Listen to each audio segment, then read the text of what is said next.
नमस्कार। आप देख रहे हैं विंसम इंडिया और इस वक्त मैं उस जगह पे मौजूद हूँ, सारण जिला बनियापुर प्रखंड के हरिहरपुर गांव में, और जहाँ पर अपने ज़माने की अद्भुत इंसान, अद्भुत व्यक्ति दंडी स्वामी जी, इनको भगवान की श्रेणी में, महात्मा बुद्ध की तरह ये भी भगवान ही थे, जिनकी वाणी कभी फेल न हुई है। वृथा न जाए देव ऋषि वाणी। जब जिसको आशीर्वाद दिए वो भी फला और श्राप दिए वो भी फला, यानी श्राप और आशीर्वाद दोनों इनका कारगर रहा। इस तरह से ये बहुत अपने दौर के प्रसिद्ध इंसान थे, जिन्होंने अपने जीवन में लोगों से भिक्षाटन करके इस मंदिर का निर्माण कराया, शंकर जी के मंदिर का निर्माण कराया, यहाँ पर एक संस्कृत स्कूल का निर्माण कराया, और यहाँ पर ये सरोवर जो है, इस सरोवर का निर्माण कराया। यानी अपने जीवन में बहुत सारे काम किए हैं जो इनकी उज्जवल कीर्ति है, जिसके बारे में यहाँ पर कुछ ग्रामीण लोग हैं, उनसे हम थोड़ा जानकारी हासिल करने का प्रयास करेंगे।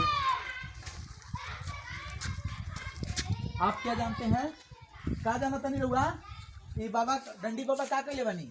बहुत चमत्कार कइले बानी, जेकरा जेकरा के भलाई कइले बानी, से फल फुला के सबे इनकर गुण गावेला। हमने के पूर्वज में हमने के ससुर उसुर भसुर उसुर सबे वरदान जवन देले बारन, तवन एकदम चमत्कार भइल बा। ओदे हमर जमीन के चमत्कार क देले बारन बाबा। अच्छा। 4 कट्ठा जमीन के कहलन कि वो में फल अथी फसल ना लागत रहे, तो कहलन जी एमे का बोल लोगिन, तो हमारे बाबा दादा लोग कहलक, लोग ससुर उसुर बाबा लोग कि बा कौनो सामान बोअ तो लागते नहीं खे, उसर पड़ जाता। तो कहलन कि बोअ ना, जौ बोअ आ देख कि कट्ठे मन तोहर होता कि ना। आ सही जौ बोलक लोग उनका बाक दिला पर हो स्कूल में है, उनका राह बाटर लख वो नहीं हमारे घर पड़ेला।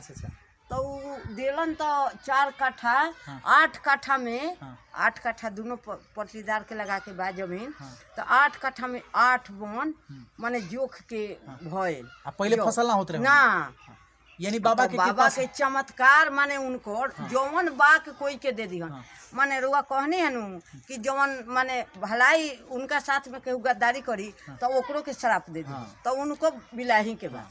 आ जेकरा के कहियन जे उनकर माने धूरी मन के रही या उनका साथ में गद्दारी ना करी, उनका के ऐसा वरदान दिहन कि उनका फल फुला जाए के बा आ चमत्कार हो कहीं के बा। तो वही तरह के बाबा के रख पानी बरखत ना बरखी आ जे जब बाक दे दिहन, तो मंदिर में सब लोग पानी ना होत रहे। का दो लोग कहलक, कीर्तन गावत रहे लोग पूर्वज में, तो कहलक लोग कि अथी पानी तो होते नहीं खे बाबा, अथी ओइसन पानी बरखावे लगलन, ओइसन वक्त भागस हमरा मंदिर में से सब भागस। तो सब लोग जब हट गए, अतना न पीट पीट के पानी बरखे लागल कि लोग के देखला कि तो बहुत गुण गावेला लोग।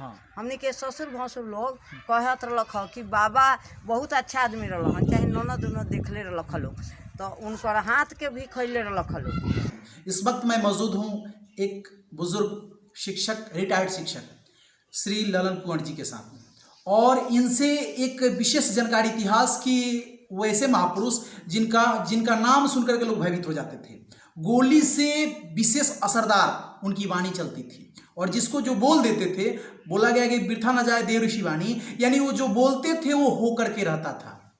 अपने सारण जिला में बनियापुर प्रखंड के हरिहरपुर गांव में दंडी स्वामी जी के नाम से महंत थे, संत थे, और वे संत की जो कृति है, उन्होंने अपने जीवन में एक मंदिर बनवाया, एक स्कूल बनवाए, और बहुत सारे संघर्ष किए, और लोगों के कल्याण हेतु जो कुछ भी उनसे बनता था, लोग जो इच्छा लेकर के उनके पास जाते थे, सबकी मदद कर देते थे, और भगवान की कृपा उनके ऊपर असीम थी, जिस वजह से वो जो बोलते थे वो सत्य साबित हो जाता था।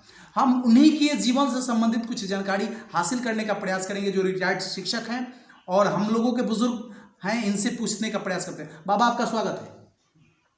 आप बाबा ये बताइए कि जो दंडी बाबा की जो जीवन से संबंधित कहानी है, उसके बारे में आप क्या जानते हैं? हम जानते हैं कि दंडी बाबा का जन्म कम से कम 1860 के करीब होगा। 1951 में मृत्यु हुई है। 90 वर्ष तक यहाँ रहे हैं। इसमें 20 वर्ष तक तपस्या किए हैं बनारस में जाकर। बचपन में उनका जो नाम था बलदेव पांडे नाम था जी। तपस्या करके आए तो दंडी बाबा दो, तो दंडी का आश्रम था उनका जी। उसी में वो उसी के नाम से प्रसिद्ध हो गए। आपके गांव के ही थे वो? हाँ, हरिहरपुर के थे। हरिहरपुर के ब्राह्मण थे? ब्राह्मण थे, बलदेव पांडे नाम था। देखिए, जहाँ तक जानकारी है, बाबा बता रहे हैं कि हरिहरपुर में ही एक ब्राह्मण परिवार में उनका जन्म हुआ था 1860 के आसपास, ऑन रिकॉर्ड, यानी 1860 के आसपास उनका जन्म हुआ था। और वो 90 वर्ष की आयु पार करके ही इस मतलब शरीर को छोड़े हैं, त्यागे हैं। और यानी 90 वर्ष के आसपास का मतलब है 1950 के आसपास, 1951 में उनकी मृत्यु हुई है। और वे अपने जीवन में जो काम किए हैं, उनका काम जो है सो एकदम सामने दिख रहा है। अब उनके बारे में लोग, हमने सुना है कि लोग को जो बोल देते थे वो हो जाता था, वो कैसे हुआ? तत्वबल से होता था। जो लोग उनके शरण में जाते थे और कह देते थे कि बाबा हमारा बेटा बीमार है, मर जाएगा, कोई उपाय कीजिए। जाओ, नहीं मरेगा, हमारे इसी में से कपड़ा में से लंगोटी में से कुछ दे देते थे। ले लो, अच्छा। जला कर दे, ठीक हो जाएगा। हाँ, क्रोधित हो गए, हाँ, ऐसा किया है, जाओ पागल हो जाएगा। तो ऐसा भी हो जाता था? पागल हो जाते थे, मर जाएगा तो मर जाते थे लोग।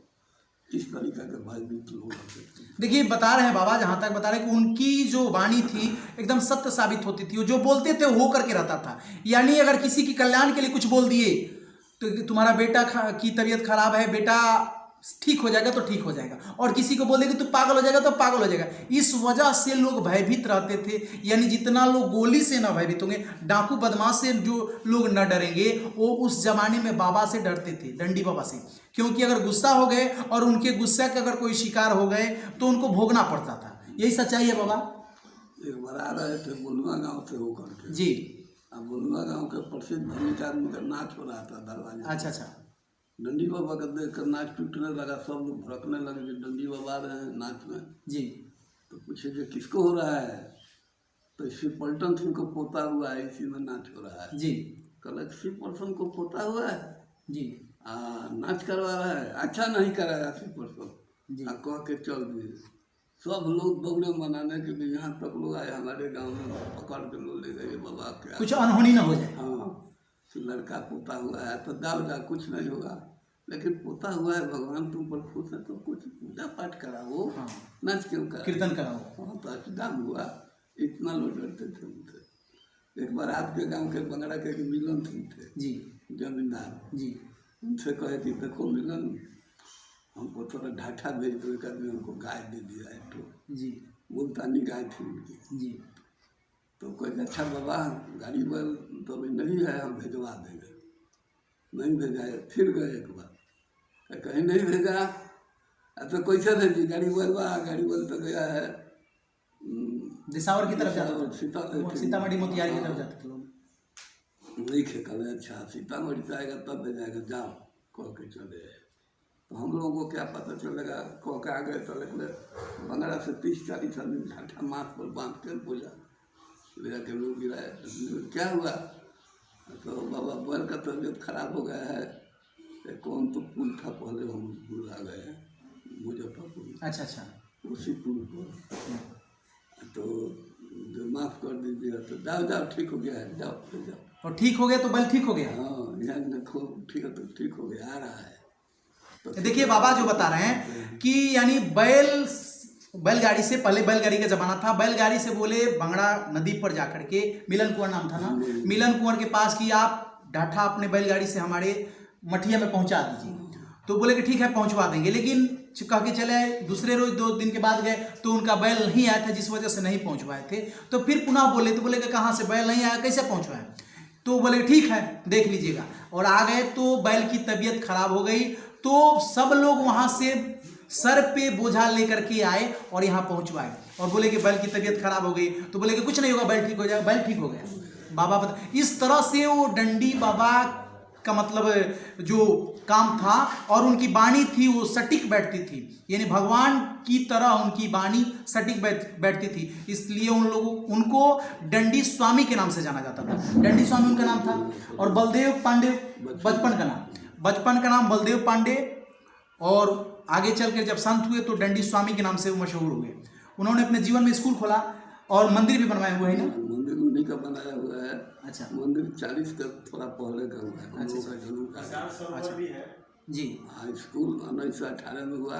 जी। उस समय आचार्य तक पढ़ाई होती थी। यहाँ पर आचार्य की पढ़ाई हाँ, इस विद्यालय में? गंगा गोंडो के बीच में बहुत लोग आचार्य यहाँ से गए हुए। अच्छा खाना खुराक भी देते थे वही, अच्छा आप पढ़वाते थे वही, रखते थे वही। अच्छा, ये बात बताइए, इस मठिया में कोई जमीन संपत्ति है क्या? नहीं, कुछ नहीं। तो फिर बच्चों जो कहीं कहीं से लोग आते थे पढ़ने के लिए, उनको खर्च कहाँ से व्यवस्था हुआ? मांग करते थे, भिक्षाटन करते थे, मांगते थे धनी धनी लोग। जी जैसे वो जो है महामना जी मांग कर गए। अच्छा, मदन मोहन मालवीय। हाँ, उसी तरह से भी जी बड़े बड़े धनाढ़ से तो मिलनपुर पुना के बाद जमींदार जी जी जी ऐसे ऐसे जमींदारों से मांग करके जी चंदा लिया करके बैंक में जमा किए थे। जी उसी ब्याज से खाना खुराक कुछ लोगों का तनख्वाह जी देते थे। आ गृहस्थ लोग अपना सामान कुछ दे जाते थे। ऐसा ऐसी तरह से चलता था वो। देखिए जी सर, बनारस हिंदू विश्वविद्यालय की स्थापना मदन मोहन मालवीय भिक्षाटन करके स्थापित किए और उसको मतलब चलवाए। उसी तरह से दंडी स्वामी जी यहाँ पर जो संस्कृत स्कूल चल रहा था, आज चल रहा है, वहाँ पर आचार्य करने के लिए दूर दूर से लोग आते थे और उस सबको शिक्षा दीक्षा देने की का जो खर्च आता था वो सब लोगों से भिक्षा मांग करके उसका व्यवस्था कर लेते थे। और जो भी उस जमाने में जमींदार थे, यानी जिसकी अर्थव्यवस्था अच्छी थी, उनसे अच्छा खासा रकम लेकर के इस संस्था को चलाने थे, सुचारू रूप से चलाने का प्रयास करते थे। वही आज विद्यालय है ना, उस विद्यालय का नाम क्या बाबा? संस्कृत हाई स्कूल रखा है। अच्छा अच्छा, संस्कृत हाई स्कूल। अच्छा अच्छा, ये जो विद्यालय है बाबा के मतलब दंडी स्वामी जी के द्वारा स्थापित किया गया। और एक चर्चा उनकी है कि उनको शायद कुछ बीमारी हो गई थी जिस वजह से वो अपना जान मतलब त्यागने के चक्कर में हिमालय में गलने के लिए जा रहे थे। थोड़ा उस कहानी को हम चाहते हैं कि आप बताइए। लोग कहते थे, हम लोग देखे नहीं। जी जी जी, तो सुने हुई बातों को हम लोग कहानी के माध्यम से बता रहे हैं। सिर की बीमारी हो गई, बहुत तकलीफ होने लगी जी। तो महाभारत में जिस तरह से पांडव लोग जीवन त्यागी होकर प्राण त्यागने के लिए गए हैं गलने जी उत्तराखंड में जी, वो भी उत्तराखंड चले गए गलने के लिए। जी वहाँ जितर किसी साधु से मुलाकात हुई जी तो साधु पूछा, गए संत कहाँ जा रहे हैं? तो मुझको बहुत कष्ट है बाउसिर से, हम लोग गलने जा रहे हैं। तो बोला कि कभी गलती कुछ किए हो? बोले हम तो कभी गलती किए नहीं है, लेकिन बचपन में फतीली को पूछ तूल करके पकड़ के उसके उड़ाए जी ये हमको याद है। बोले जो ही सब पाप है काट लो, उड़ाया नहीं ना काटोगे। जाओ गाय का दही और तुलसी का पत्ता मिलाकर खाओ, आराम हो जाएगा, ठीक हो गए। यहाँ भी खाते होंगे, फिर साला खाते थे, हम नहीं खाते थे। अच्छा, अन्न नहीं खाते थे वो? देखिए एक अद्भुत बात कि वो अपने जीवन में जब से संत हुए तब से पका पकाया अनाज जो होता है नहीं खाए। क्या खाए? फल खा करके काम चला। खाते थे, फिर फला खाते थे दवा के रूप में। जी दही तुलसी जी का पत्ता होता खाते थे दवाई। जी जी किसी के यहाँ कभी खाना गए नहाना धोना उनका कोई नहीं देखा, सब रात में होता। देखिए वो नित्य क्रिया जो होती है, नित्य क्रिया से कब गए कैसे गए, उस जब नित्य क्रिया से निपटते थे, आज तक किसी ने न देखा कि कब वो अपनी नित्य क्रिया जो होती है उसको कब पूरा करते हैं, कब उससे निपटने का काम करते हैं, ये जानकारी किसी को नहीं है। यानी रात में ही काम सब कर लेते थे और वो फल खा करके जीवन को मतलब अपना तप किए हैं, जीवन में तपाए हैं, जीवन को तपाए हैं, जिस वजह से उनके अंदर ईश्वर की असीम कृपा हो गई और वो कृपा की बदौलत स्कूल खोल दिए, लोगों का कल्याण किए, बहुत लोगों को मतलब जीवन में शिक्षा दीक्षा देने का। यहाँ से इस विद्यालय से बहुत सारे लोग पढ़े हैं और इसी विद्यालय से पढ़ करके देखिए यहीं से पढ़ करके बहुत लोग शिक्षक बन चुके हैं, बहुत लोग प्रिंसिपल बन चुके हैं, बहुत लोग अनेकों विभाग में कार्यरत हैं। यानी ये विद्यालय बाबा दंडी स्वामी जी के स्कूल खोला हुआ स्कूल है जिसमें पढ़ करके बहुत लोग आगे बढ़ गए। इस तरह से उन्होंने अपने जीवन में एक अद्भुत काम किया और परिसर ये जो सरोवर है पोखरा उन्हीं का खोला हुआ है। अच्छा अच्छा, पोखरा का रूप वही और शंकर जी का मंदिर वही बनवा है। अच्छा अच्छा अच्छा अच्छा, खाटंडा से बनवा है। हाँ पैसा छूटते थे नहीं, लेकिन पैसा मांगते थे जी। आप प्रधानाध्यापक जो थे आचार्य जी जो शरण चतुर्वेदी जी वो पैसा रखते थे, हिसाब देते थे जी। तो उन प्रिंसिपल जो उनके थे बिहार व्याकरणाचार्य के टॉप देवशरण चतुर्वेदी। हाँ, राष्ट्रपति से पुरस्कार उनको मिला। अच्छा अच्छा, संस्कृत में। संस्कृत में। जी। आपको इधर सरदुल नदी उधर गंडक के बीच के कितने लोग विद्वान थे पहले के, जी हम लोग मिलते हैं जी। सब लोग यहीं से पास होते थे। अच्छा अच्छा बनारस के बाद यही था संत का। जी। देखिए संस्कृत यानी सरयुग नदी और गंडक दोनों के बीच में अगर जितने लोग संस्कृत के पुराने दौर के विद्वान हैं सब लोग यहीं इसी विद्यालय के प्रोडक्ट्स यानी इसी विद्यालय के प्रोडक्ट हैं, यहीं से पढ़ करके यहीं से शिक्षा हासिल करके निकले हुए हैं। और बताया बाबा बता रहे हैं कि बनारस हिंदू विश्वविद्यालय जो है उसके बाद अगर कोई दूसरा स्थान है तो यही है संस्कृत के लिए, क्योंकि यहाँ वेद की शिक्षा दी जाती थी। यहाँ पर इस विद्यालय में वेद की भी शिक्षा दी जाती थी क्या? उस समय क्या क्या होता था हम लोग। अच्छा, उतना विस्तार से आपको जानकारी नहीं है? वेद के बारे में तो हम लोग भी नहीं जानते। जी जी जी। यानी संस्कृत की पढ़ाई होती थी, आचार्य तक पढ़ाई होती थी, उसमें जो कोर्स होता था। अच्छा अच्छा। पढ़ाते थे ओ सीधा आचार्य करके लोग निकलते। अच्छा अच्छा। और जो लोग आचार्य करके निकलते थे कहीं शिक्षक बन गए या पूजा पाठ कराने का काम करते थे? दरभंगा कॉलेज में लोग हैं। जी जी, प्रोफेसर हैं, प्रोफेसर बन गए, प्रिंसिपल। जी। अभी हमारा लड़का प्रिंसिपल है जी कोलकाता के विद्यालय में संस्कृत का। जी जी। आपके जो पुत्र हैं जो यहाँ से पढ़ लिख करके अभी केंद्रीय विद्यालय में प्रिंसिपल हैं, वो कहाँ पर कार्यरत हैं? अलीपुर कलकत्ता में है, अलीपुर केंद्रीय विद्यालय में है। उनका शुभ नाम क्या पड़ता है? श्री विनोदानंद कुमार। देखिए इनके पुत्र जो है श्री विनोदानंद कुमार जी जो अलीपुर में आचार्य हैं, विद्यालय में संस्कृत के प्रोफेसर हैं, और प्रोफेसर है प्रिंसिपल है, वाइस प्रिंसिपल है। इंग्लिश का भी अच्छा है और इंग्लिश के भी अच्छे जानकार हैं और वहाँ पर बच्चों को सिखाते हैं, पढ़ाते हैं इस तरह से। यानी इस मुख्य सारांश ये है कि इस विद्यालय से पढ़े लिखे जितने भी लोग उस दौर के हैं सब लोग कहीं ना कहीं सेटल हैं, यानी सबकी लाइफ जो है सो कहीं ना कहीं किसी न किसी पेशे में ढंग से कार्यरत है और सब लोग सही ढंग से जीवन जी रहे हैं। इस तरह से डंडी जी का जो खोला हुआ स्कूल है या उनके जीवन में जो जितने सारे उन्होंने कृतियां की सब उज्जवल कोटि की है। अच्छा बाबा, ये विद्यालय का जो मतलब क्षेत्र बनता है जमीन, ये कितना दूर में होगा? 1.5 बीघा होगा। 1.5। अच्छा एक बात बताइए, ये विद्यालय का जो जमीन बना हुआ है कहाँ से आया है? किसी का खास है? गाँव का सामूहिक जमीन है। अच्छा अच्छा। घर मजूरवा कहते हैं। जी जी। आम घर मजूरवा। अच्छा अच्छा, तो उसी को इकट्ठा करके वो खोल दिए? तो इकट्ठा था उसी में खोलवा दिया। अच्छा अच्छा। यानी पहले के ज़माने में जो ये जमीन था गांव के सब लोग के आम गैर मजरूआ, इसी को इस खाली था और इसी में वो धंधा को स्टार्ट किए, स्कूल को स्टार्ट किए और इसी में शिक्षा दीक्षा देने का काम शुरू कर दिए। तो उस जमाने में जब स्कूल खोले होंगे उस जमाने में तो इतना सरकार की तरफ से ऐसा कोई व्यवस्था नहीं? सब उनका खर्चा था, सब ऐसा सब भीख मांग के करते थे, पढ़ाते थे, विद्यार्थी को खिलाते। अब हुआ है तो मैट्रिक तक हो गया। तो अच्छा अच्छा। अच्छा मैट्रिक तक अब हो गया है? मैट्रिक तक हो गया, डिग्रेड हो गया मानिए तो। अच्छा अच्छा। आचार्य तक होता था पढ़ाई। अच्छा, अच्छा, मैट्रिक तक हो जी गया। जी। और उसमें सरकार तलब देती है। अब आचार्य की बात है, आचार्य के मतलब होता है जिस तरह से हम लोग जनरल पढ़ाई में एमए करते हैं, ये पीजी कहा जाता है, उसी तरह से जो संस्कृत से पढ़ते हैं उनको आचार्य बोला जाता है। यानी संस्कृत से जो एमए यानी पीजी करेंगे उनको आचार्य बोला जाएगा और जो ग्रेजुएट होंगे उनको शास्त्री बोला जाएगा। तो मैं ये बता देना चाहता हूँ कि आचार्य की चर्चा हो रही है इसलिए संस्कृत से जो पीजी करते हैं उन्हीं को आचार्य बोला जाता है। तो यानी यहाँ से पीजी कराया जाता था, मतलब ये समझ लीजिए कि कॉलेज के नज़र में था। जिस तरह से यूनिवर्सिटी से पीजी की डिग्री, पीएचडी की डिग्री, ग्रेजुएट की डिग्री दी जाती है, उसी तरह से यहाँ से आचार्य की डिग्री दी जाती थी। एक हिसाब से इसको कॉलेज बोलिए या यूनिवर्सिटी बोलिए, दोनों बोल सकते हैं। ये किसी यूनिवर्सिटी से तो टैग नहीं था, स्वतंत्र रूप से कार्य करता था। अपना खर्चा, अपना व्यवस्था, अपनी परीक्षा देने का ढंग, पढ़ाने का ढंग। जी। गुरुकुल जैसा। अच्छा गुरुकुल जैसा। गुरुकुल जैसा। जी जी। ये पढ़िए जी। शिक्षक लोग पास करा देंगे, अध्ययन देंगे, पास करने लायक तो वही जाइए। जी। अच्छा एक बात बताइए, वो खुद पढ़ाते थे कि अपने साथ में कुछ टीचर लोगों को डायरेक्शन देते थे, खुद नहीं पढ़ा। अच्छा पढ़ाते नहीं थे? रखते थे, टीचर रखते थे। हम लोग देखे हैं कई टीचर। जी जी। अच्छा बाबा एक बात बताइए, जो डंडी जी जिस दौर में थे उस दौर में आप कितने उम्र के थे? 10-11 वर्ष के थे। तो कुछ तो उनको देखे होंगे, आपको याद हो रहा होगा उनका चेहरा? डंडी बाबा के हम साथ बैठे हैं, बोले हैं, बतियाए हैं। अच्छा। फल मांग कर खाए हैं। अच्छा अच्छा। मंदिर स्कूल हमारा दौरान एक लगे था। अच्छा अच्छा। इसलिए हम लोग बहुत संपर्क में थे, जो कुछ भी हम अधिक जानते हैं, संपर्क नजदीक में रहते थे इसीलिए। अच्छा अच्छा। अच्छा एक बात बताइए बाबा, जब महात्मा गांधी या मदन मोहन मालवीय या जो कोई भी उस जमाने के संत हो या क्रांतिकारी हो या देशभक्त हो, सबका नाम प्रसिद्ध हो गया, लेकिन इतने तपाए हुए इंसान जिन्होंने जो बोल दिया वो हो गया, और लोक कल्याण के लिए स्कूल भी खोले, मंदिर भी खोले, धार्मिक मिजाज के आदमी थे और इनका नाम इतना प्रसिद्ध नहीं हुआ। इसके बारे में आप क्या कहिएगा?